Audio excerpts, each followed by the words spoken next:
Chapter 12. The Princess Garlands herself. The assembled guests all stopped their conversation and stood aside to let Roopali pass. The princess walked past with a smile on her lips, but with her brow furrowed in thought. No, she said to herself, it was impossible to be certain. She would have to announce that no prince had been found suitable, or rather, good enough. The king and queen waited patiently for their daughter, as in this last phase of the evening ceremony, the king was required to pass on the garland to his daughter, and she would have to determine what to do with it. A hush fell over the hall, as all those assembled for the grand occasion, whether prince or invitee, were breathless with suspense, waiting for the princess's decision. Indeed, the king and queen were no less anxious. As the old king picked up the marigold garland that lay beside him, his eyes searched his daughter's face for some clue as to what her thoughts might be. As the years had rolled on, his little girl seemed to have become a stranger to him in some respects. Roopali made a small bow and took the freshly prepared shining garland from her father's hands. And then she saw the expression of anxious hope on his face, and her heart sank. She could not disappoint him now, she realized, whatever the cost to herself. She took the garland and turned to face her audience. There were three options that lay before her.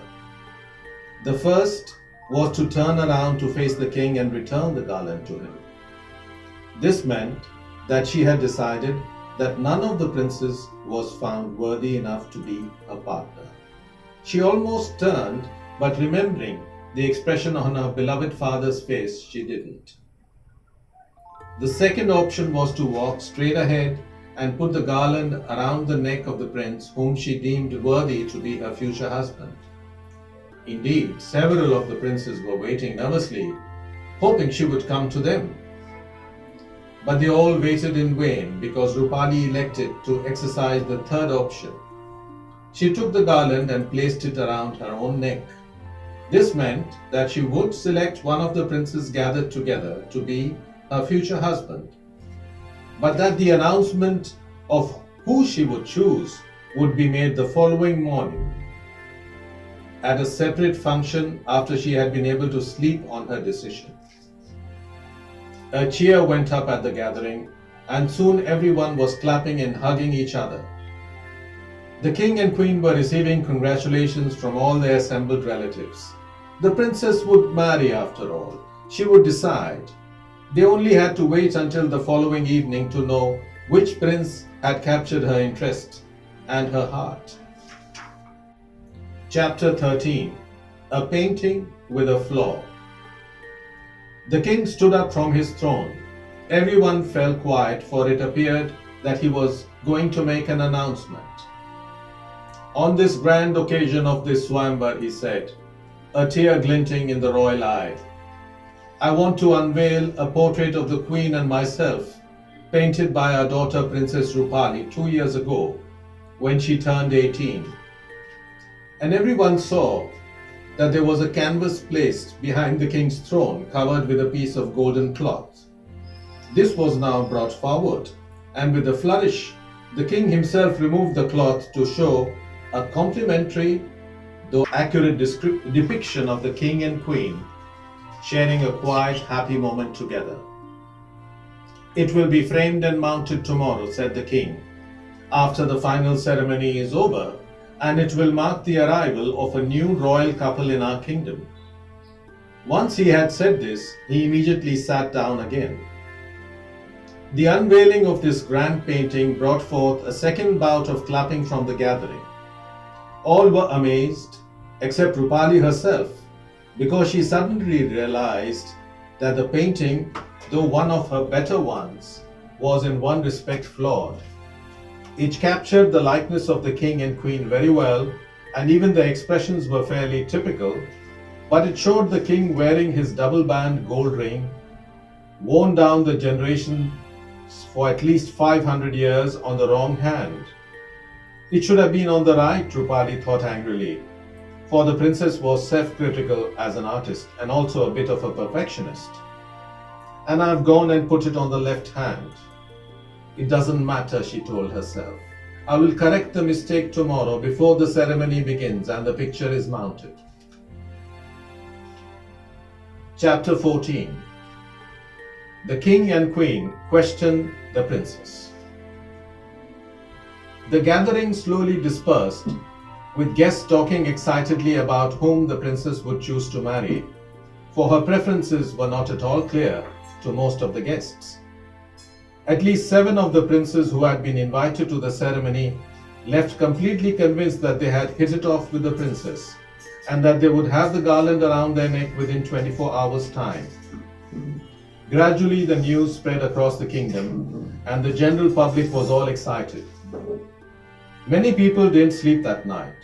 The word also spread to the neighboring kingdoms from whence the princes hailed, and there too there was excitement and anticipation that perhaps it was their prince who was the chosen one.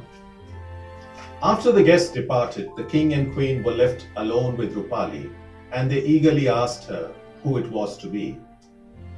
The choice is clear, said she. It will be either Prince Amri or repeated both her parents at once, or someone else, she said gaily. In truth, she felt anxious and far from gay. Her parents looked at each other and smiled. They knew Roopali better than to press for a decision at once. They would know when they would know, and they both realized that most likely they would only know that very moment when she actually placed the garland around the chosen one's neck. Chapter 15. The princess is sleepless. The princess slept poorly that night. The choice was between Prince Amri and Prince Regis. The prince whom she had dismissed at the very beginning as being completely unsuitable, and even less worthy than those who were not considered on account of purely physical criteria. It would have been Prince Amri, she realized, were it not for the incident with the waiter. She abhorred violence in any form, and although she knew that the prince would think carefully before he lost his temper with her, were they ever to get married, that was besides the point. No, she could not accept a husband who would become enraged without sufficient cause. She realized that although she admired physical strength in a man and looked to a man for protection, at the same time she wanted her husband to be angry and violent only with those who would not learn otherwise. In other words, she had strict requirements as to the occasions when the muscles she admired so much could actually be used. Her thoughts then went to the other prince. Prince Regis was tall and strong, but his muscles most certainly did not bulge, and he seemed rather more laid back than the other princes. He spoke very well, she was forced to admit, and he had a sober, mellifluous voice.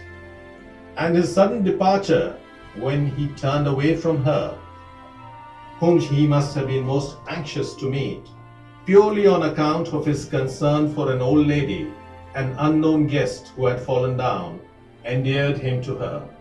His explanation for keeping his beard also suggested that this prince had the potential not only of leadership but also of greatness. On the other hand, Prince Amri would be a good king but never a great one, she thought. Here she had to pull herself up short. She was looking for a husband, she reminded herself angrily, not a great ruler.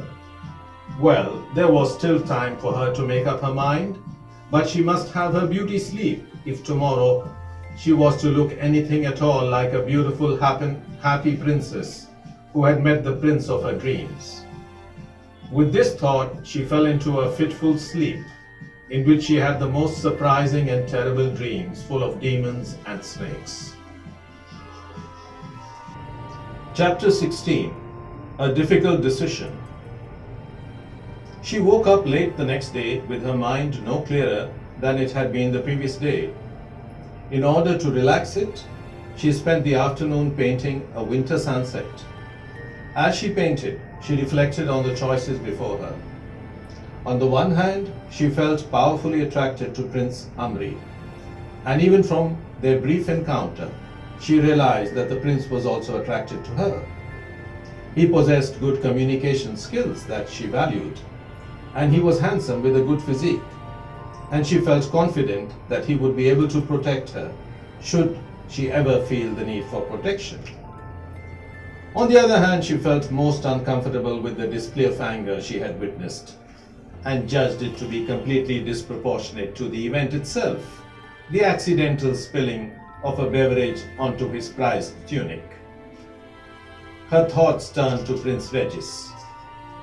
She had judged him wrongly, she thought. He was evidently a man who had a heart, and he felt the suffering of others. So it was that he rushed to the aid of an elderly woman who had fallen, forgetting all else.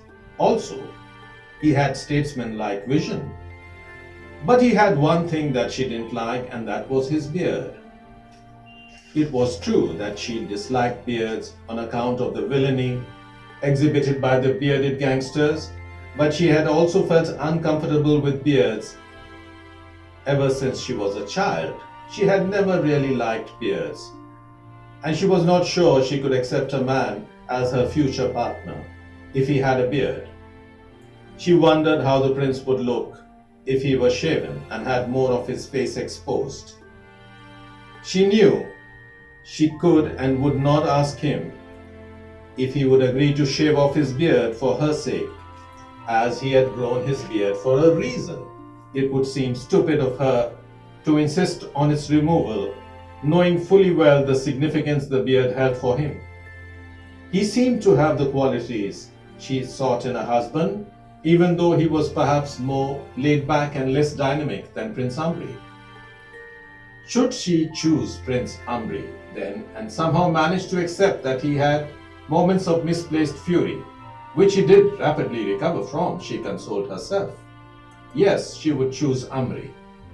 But as soon as she had made her selection, she began to doubt her decision. She put aside her brush in desperation. She would not be able to finish the painting. She would lie in bed and think about her matter. Good ideas often came to people when they were in a reclining position.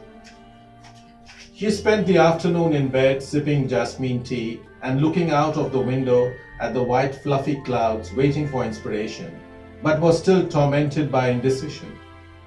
An hour passed, then 2 hours, and still she could not nail down her choice. Let me go for a long walk and think about the matter, she told herself. She left the comfort of her bed and went out to the park that adjoined the royal residence. As she walked, she thought about her choice. It would all have been so simple, she told herself, if the royal astrologer had not butted in with his advice. She had liked everything about Prince Pan. There was no conflict about him in her mind, but the stars were not favorable. A memory came back to her of Prince Regis smiling amused as she spoke with the royal astrologer. It seemed as if he knew what they had discussed and somehow held astrology in low esteem. Unfortunately, the walk too did not help, and she resolved that she would decide what to do at the very last moment when she actually had the garland in her hands. That was best.